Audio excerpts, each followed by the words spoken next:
Welcome to this retro edition of Comic Books in You. Today we're going to look at a 1963 comic, My Greatest Adventure issue 80. Back in those days, most of those were more like magazines than modern floppies. You had multiple stories normally in each book to try to entice people to buy them and have a variety of things. Those books were also covered by the Comic Code Authority, probably the people who have the worst reputation in the comic book industry. And I mean, I do mean that, even with the current slew of rather special individuals we have in modern comics. The Comic Code Authority is still regarded as a turning point in comic history. This particular issue of Greatest Adventure was the introduction of the Doom Patrol, and it was so revolutionary, I would say, that 5 issues later, after 5 more adventures of the Doom Patrol, Greatest Adventure basically folded and was replaced by a book called Doom Patrol. This was a significant shift in the National Comics Company, now known as DC. So let's have a look at this particular issue. My Greatest Adventure was a monthly book which featured adventure stories. So archaeologists, explorers, scientists, smugglers. But over time, it moved more and more into the science fiction realm. Even issue 1, that we have a copy of the cover here, featured a story I hunted a flying saucer. The bit of the sci-fi element was already in there. This was a fairly decently selling book overall. Not in the top sellers, but it worked fairly well and it had a fairly good run. It was bi-monthly at first and then became monthly after a little while. A major title in the lineup for National Comics. What's interesting about the Doom Patrol is the fact that they're more human than most superheroes. They have their own problems with their powers, their own problems with each other, their own problem, the rest of the society at large. This is a thing you basically see in Fantastic Four before the Doom Patrol was introduced. And a few months after Doom Patrol was introduced, X-Men was launched. So Marvel had already dipped their toes into that particular market of skirting the comic book code authority that had a lot of rules as to what your superheroes could and couldn't do. All those stories we see as comic book growing up during this rough silver age, which was governed by the CCA. And it was an interesting time for a lot of readers. A lot of things were going on at the same time. All in all, the, let's say, year and a half between Fantastic Four launching, X-Men launching, Doom Patrol launching was very significant for comics. In this book, we get all the important characters that will define the Doom Patrol going forward. Even though there were changes during the various volumes and various things, we almost always come back to the same characters and the same archetypes in a way. At first, we have the Chief. He is the first character that's introduced in the book. His name is never spoken in the book. It's always the Chief. We know he's Niles Calder because that's a thing that we see in the later books. But here, his name is never given. Super intelligent man. He wants to form a team to protect the humanity from threats. He's bound to a wheelchair, so he can't do most of it himself. But as he's going to form a team, he's going to be the brain of the operation and direct people and give them the necessary support he can using his superb intellect, basically. Yes, he is stuck in a wheelchair. Very weird that he doesn't have some sort of electric wheelchair. And also interesting that Professor X in X-Men is also wheelchair bound with a fairly similar role. I'm not sure who took inspiration from who at this point, or if this was just a very weird coincidence.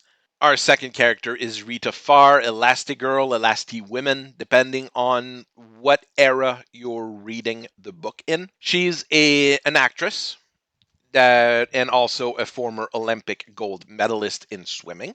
She was filming a movie in Africa and basically got thrown off a river fell into what seems to be a volcanic region or something like that, and caught basically the ability to grow tall or shrink.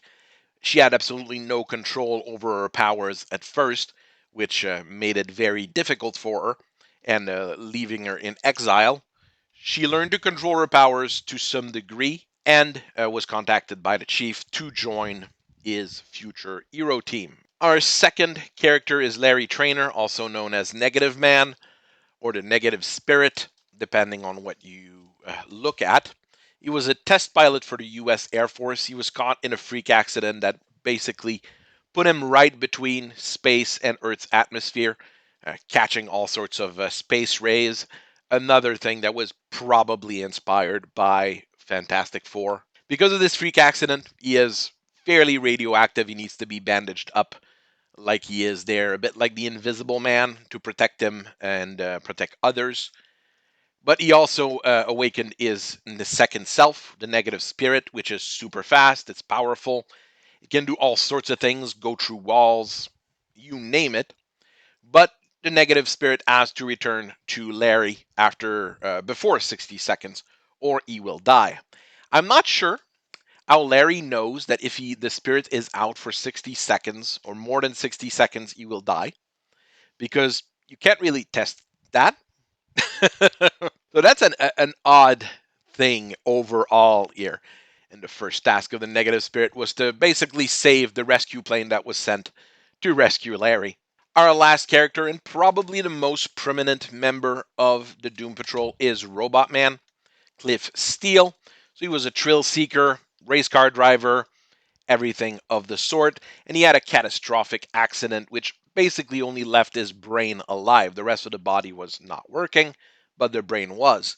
So they transferred the brain into a robotic body. He's still able to feel, but one of the issues he had is that nobody wanted to compete against him anymore in the different sports and the different things that he wanted to do. He still has that indestructible body, a desire for adventure and thrill, so he's a perfect member for that team the chief is setting up.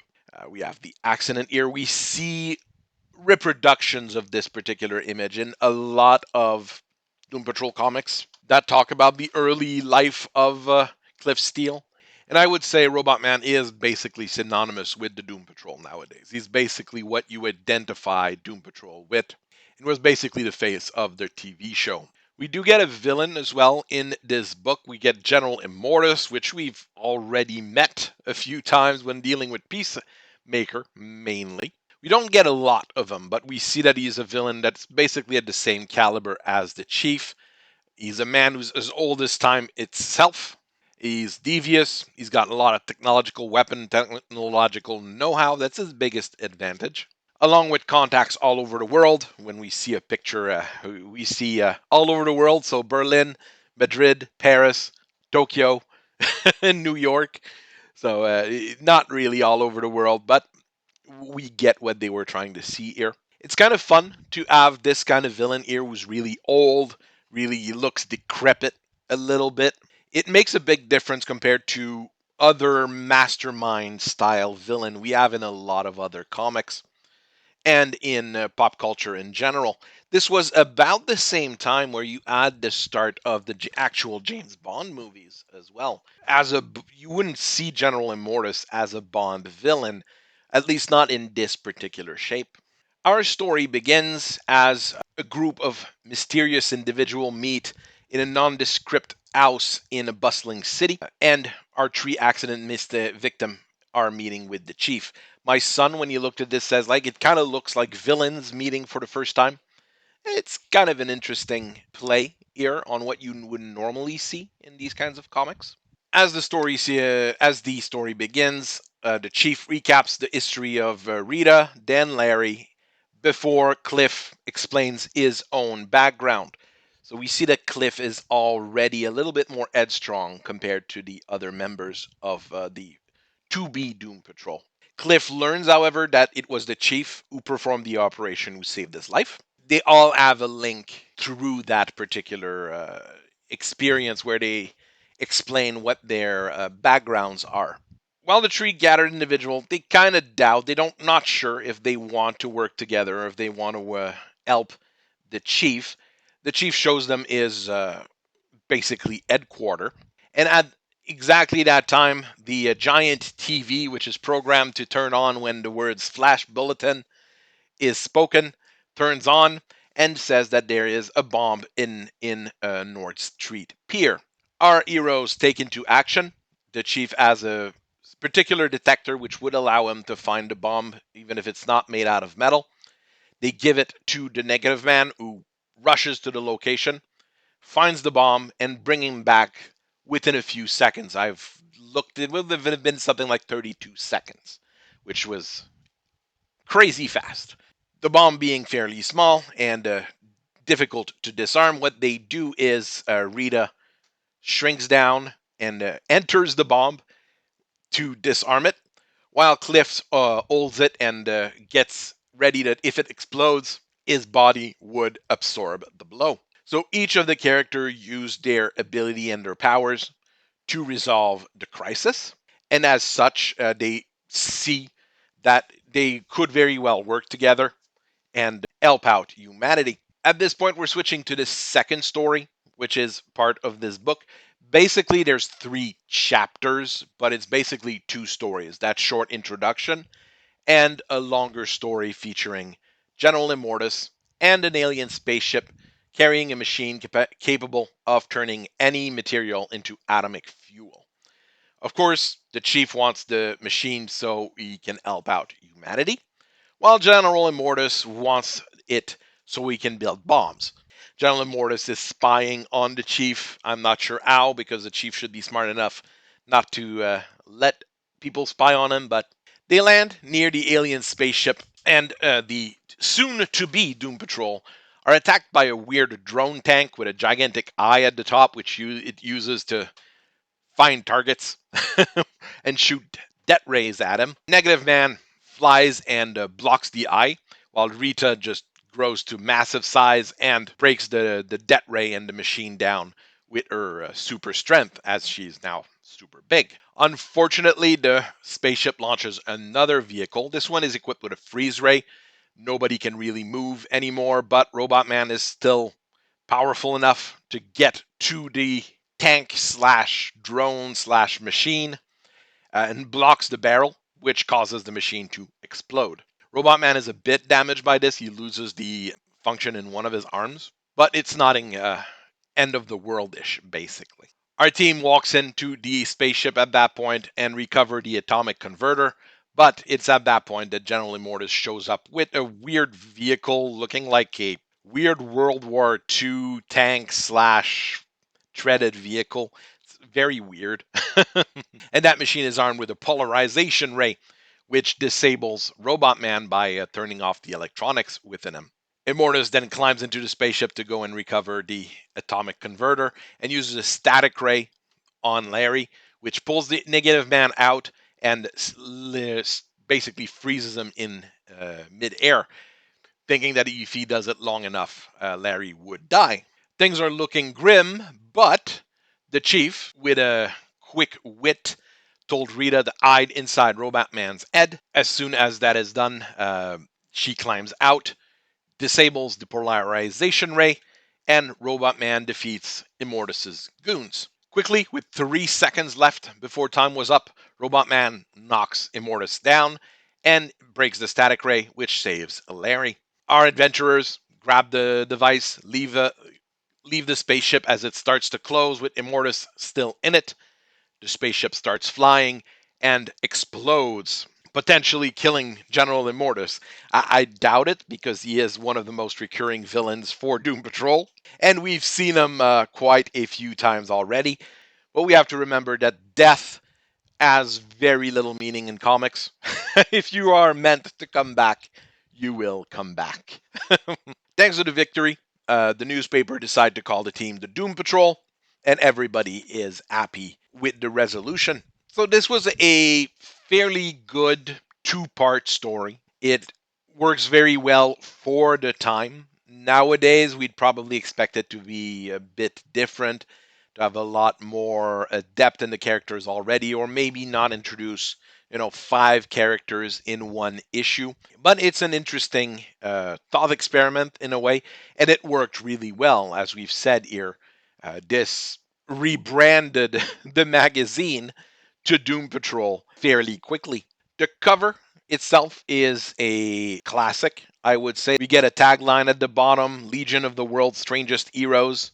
We got all the sci-fi elements which you would be used to seeing in the 1960s. This is the early 60s. We've had a lot of pulp sci-fi at that point in that same kind of genre with the giant computers and all the machines and the atomic fuel and all of that. That was very classic and common already at that point.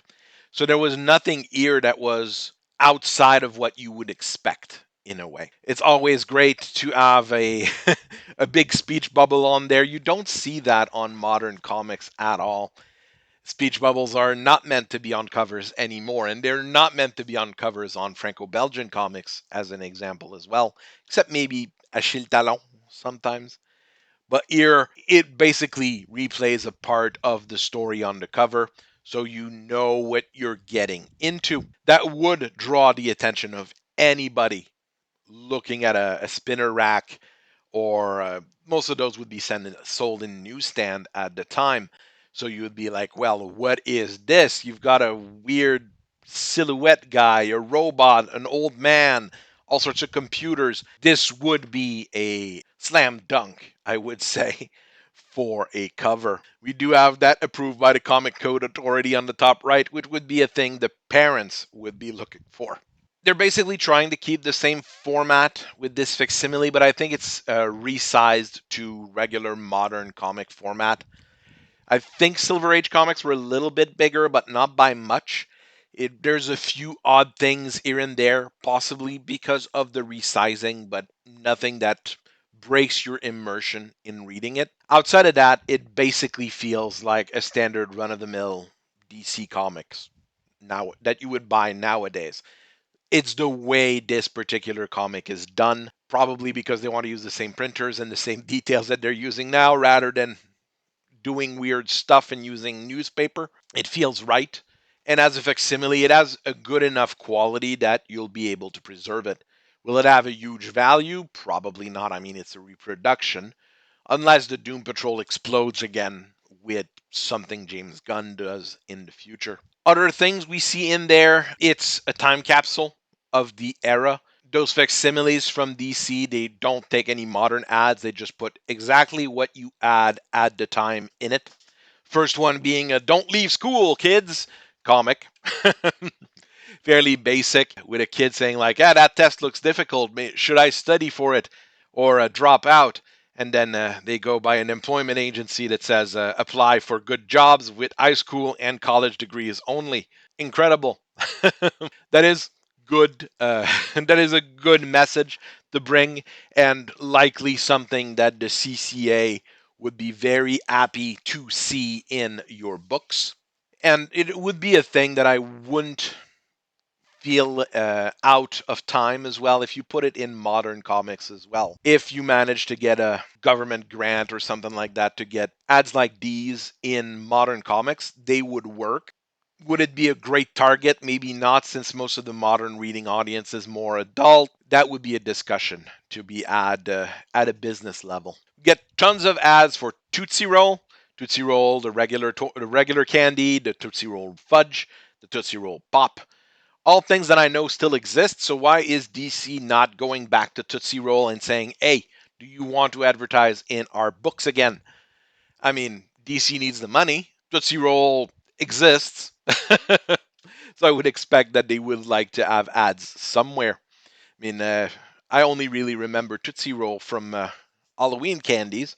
My parents never really bought them, but I know I've seen them around, that's for sure. We get a small comic page called Science Shorts, which was an educational page with all sorts of things that are coming in science, or random scientific facts brought to you by what would later be called NASA. At that point, they were not using the acronym. That's also the kind of thing that you needed to put in your comics to fit the CCA. We get another educational page. Well, it's half a page, giving you the difference between a ray and a beam when talking about light. Interesting little tidbit, I would say. Once again, a bit educational, something parents wouldn't mind seeing in these kinds of books. We get the Adventurers Club, which was their Q&A page. 4 or 5 questions here with a little editorial blurb as well. Those were always fun and used to be standard in almost every comics. I've seen even like in the 80s and 90s, those were still pretty frequent. And you still have that in Magazine Spirou. Maybe it would be a good thing to bring that back as well in modern comics rather than learning of your artists and author and editors and everybody through Facebook and Twitter X, which was not always the best place. We get an ad for 4 comics with Flash World's Finest, Mystery in Space, and Sugar and Spike. Flash, we all know. World's Finest is ongoing here and there. It's your Superman Batman team up, which is fairly popular. Mystery in Space was a purely sci fi magazine introducing characters like Adam Strange. Sugar and Spike, I have no idea what that is, but I know the art style. I'm just not sure what it is because I haven't heard of it. We get an ad for DC Comics and the variety of comics that they offered. House of Secret, Greatest Adventure, Tomahawk, Challenger of the Unknown, Batman, Army at War, GI Combat, Sea Devils, Justice League of America, and Brave and the Bold. Very funny when you look at this here that there's 3 of those that are really military based with Sea Devils, GI Combat, and Army at War. So we remember the superhero comics a lot more than we remember everything else, especially in that era of the comic code where horror comics basically disappeared or were phased out. Romance comics were also fairly damaged by this particular code. Superheroes were the main thing, but we still add a few different things outside of that. Tomahawk being a colonial times comic as well. Those, however, are generally not well remembered or even remembered at all. I do know of GI Combat. I've seen it floating around. Sea Devils, never seen that. Army at War, I might have seen a cover or two. It's an interesting tidbit of history. We then get 3 ads for toys for like $1.50. You sent it and you got a whole lot of toys. uh, Missile Attack, 104 King's Knights, and 100 Toy Soldier, which include tanks, jeeps, battleships, all sorts of fancy things. So you basically got a Warhammer army in a box for $1.50. You do have to remember that $1.50 at the time was rather expensive. It wasn't as cheap as we think, but those probably were fairly revenue generating and fairly popular. As far as artistic merit goes, the coloring in this is retro, obviously. You get the same kind of feeling as Franco-Belgians of the time. More than likely, those would have been wood color used for coloring. And you have to remember as well that the capacity of the printers were also very important here. Printers were not able to do those super fancy color printing that modern printers were able to do. So you have a lot of standard colored or simple palettes, greens, a lot of blues, a lot of yellows, just to make sure that it prints out well. You can see all of those key colors here mixed in different ways. You'll have a lot of panels, which will remind you of L'Escorte from Lucky Luke, which we reviewed earlier. You have the same kind of challenges with the printers, so you have to go with some of those 2-3 color panels to bring out what you can out of the art itself. So this is probably a lot more work intensive than you realize. And modern artists would probably be confused by those restrictions. It might be a good thing to live those restrictions as well, however. The style here is trying to be realistic, but it also features the strain. It's reminiscent of earlier pulp stories, earlier comics. Body horror was fairly well known then, but you weren't allowed to do body horror comics. This is a way to skirt some of those weird restrictions. Character design here are very original for the time, but they're not as fantastic as what Marvel was able to pull. Fantastic Four and the X-Men, those are truly iconic designs that you will always remember. Doom Patrol, unless you were immersed in the national comic sphere, let's say, of the time, they wouldn't be as well remembered. Modern, same thing. We have a lot more Fantastic Four and X-Men content in a way than Doom Patrol.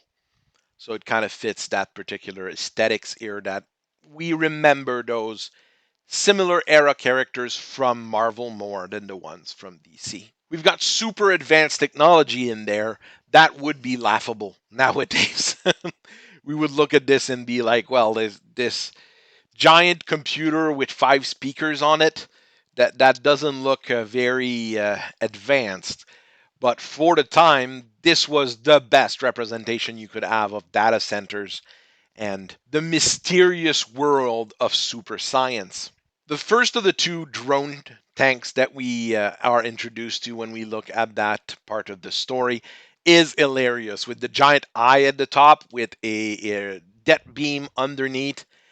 Anybody that's a serious comic book reader, I mean, you look at that and laugh and dismiss it as old time kind of thing. But a kid reading this book, especially in the 1960s, would find this amazing, more than likely, because it mixes the top of the line science of the time, which is special, obviously, for us. For the era, the panel work is rather good. It's better than what I've seen in many Franco-Belgian comics of the time. Panels are of different size. You've got different split formats with little flashbacks with little bubbles around it instead of being a solid frame. You've got broken frames, even though they're not broken panels.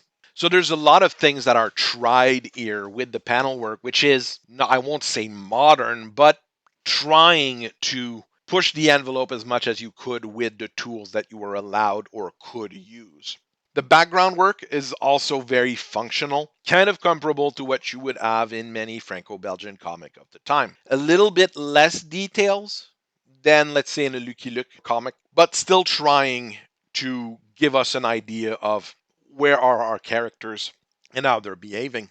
There's a few weird things in this book if you look at it from a modern point of view, and one of them is how they're joining the team and the characters together. The chief is basically extremely forceful rather than trying to ease people in and bring them into the team and get them ready to help, etc. Literally, one of the lines he says is to stop feeling sorry for yourself. The idea is really like we need to take action rather than look at our own issues.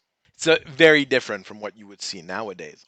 While Negative Man and Robotman are pretty much your standard pulp heroes of the era, especially in science fiction, Military Man, Thrill Seeker, Super Scientist, even if we go with the Chief, Rita is somewhat different. Female superheroine were not super common at the time, first thing first, and most of them were tokenized version of existing male characters. Yeah, your Supergirl, your Batgirl. You had Wonder Woman, who had her own thing going, but it was really viewed as an oddity at the time. Rita is adventurous in her own right, but she really is also shown as a beautiful actress. She's got all the necessary trait for a successful woman of the time. She is ready to take action. She's ready to do all sorts of things. But she's also very goal oriented, and she doesn't fall into regular girly stereotypes we see often in, let's say, Golden Age and Silver Age comics. This is a fairly modern woman as far as a character goes, which is interesting to see, once again, as something a little bit more modern. It contrasts with what you saw in Fantastic Four and X-Men, where in Fantastic Four, well, she's the wife of our main character. In the X-Men, we have Marvel Girl. Let's go with her superhero name here, who was basically the token girl of the team. Kind of shows that there was a difference with this particular character. We have a nice rivalry already between Larry and Cliff, and it's refreshing compared to many team up books of the time and of the general era. You had very little conflict between characters of the same team or the same side in those days. It's not a huge conflict here. They're both trying to one up each other more or less, but it's already something that's a little bit different than what you're normally expecting. While we would consider most of the science we see in those books trivial, I mean, a giant TV, I mean, that's trivial to us nowadays. It would have been incredible at the time this book was written, especially here, a TV that turns on when the words flash bulletin are spoken. I mean, nowadays it would still be a little bit hard, I guess. You need a few AI tools to get that working. Most of those scientific things that we take for granted back in those days were still marvelous. General Immortus is sort of nice as a villain. He doesn't fall into the he's an evil communist kind of category or even the evil scientist category. He does have his own brand of super science. It's not the science part that makes him villainous. It's really the fact that he is freakishly old and that he's trying to remain immortal, more or less. This kind of weirdness in the villain goes well with the weirdness in our main characters. And that was a theme that was basically explored throughout Doom Patrol when you start introducing characters like the Brain, Mala. A few of those characters are not what you would expect for regular villains, at least not at the time. Story also touches on nuclear terror with the alien device. This was basically a standard or a staple of science fiction stories at the time. Nuclear energy was seen as destructive, obviously, but in a lot of scientific stories and a lot of scientific discussions, everybody was trying to say, like, yeah, but it's dangerous, but if we harness it properly, we would be able to have almost limitless amounts of energy. Something that is, unfortunately, a little bit too forgotten nowadays as well. This does reflect well as well with the Cold War mentality, where one side wants to use it for good and one side wants to use it for evil. Which side is which is I'm going to leave for you to decide. There's a very funny line that people probably would dismiss, but I think is very funny nowadays. While Cliff is trying to ski here, the other competitors are like, well, what chances do we have against a mechanical character? Either he pulls out of the competition or we do. That sounds awfully familiar nowadays. I think I've heard that about something else recently. The last thing I think I want to really talk about in terms of story elements is how the team gets their name. It's given to them by the newspaper.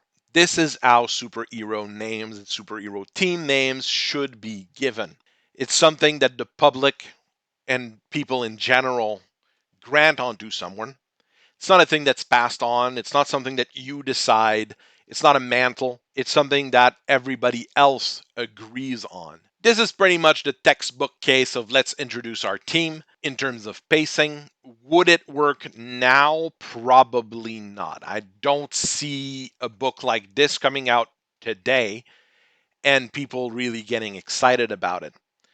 Did it work back then? Well, that was more or less the only way they knew how to do it, especially when you didn't know if you were going to, keep writing about these characters, especially in magazines like My Greatest Adventures or Mysteries in Space. The way it works here is really that both of those adventures, the characters use their powers to save the day, and each of them uses them in their own way. So it gives you a very good introduction to the characters, very good introduction to the story. The two stories are split by a very short one-page comic called Peter Pup Tent Explorer, which is absolute garbage with a horrible joke. I'm going to try to introduce the picture here. The second story, really the General Immortus story, is something that you would probably have already read in the 1960s, however. There's nothing really different or weird about it. It uses the same story beats and elements I've seen in multiple other stories of the era in the pulp genre. But once again, every character is given its time to shine, so it works fairly well. Historically, this is probably the oldest comic I own. I'd have to go check some of the Lucky Luke that we have in somewhere in my kid's bedroom. There might be one or two older one, but Lescott was 66. This is 63. So this is rather interesting. It's a great timepiece of an era that's completely gone now, when comics were actually great and people bought them in large quantities. But it also a period where people had to kind of go around the comic code and kind of go just on the limit of what you were allowed to do to give the best story possible, because at that point competition was still savage. It wasn't like nowadays where you have two major publishers and smaller publishers. A lot of people could have taken the crown. It's funny that all those stories, Fantastic Four, Doom Patrol, X-Men, all came about around the same time. Basically, the major publishers had similar ideas at the time to try to attract a larger audience. Doom Patrol probably takes a lot of inspiration from Fantastic Four. I have a feeling there's some things in X-Men that were inspired by Doom Patrol. Overall, I think each of them are their own thing, even though they kind of look in the same family. In my opinion, this is a great facsimile to grab if you're able to get it at your local store or an online retailer. Getting the original issue, of course, is stupidly expensive, so let's not even try that. But it's nice to have those facsimiles to enjoy a piece of history, which probably will need to be remembered in the future. So I thank you very much for listening to me today. I hope you guys have a wonderful rest of your day. Keep on reading comics, keep on enjoying them. I'll keep analyzing them. I hope you guys have a wonderful day. Bye bye.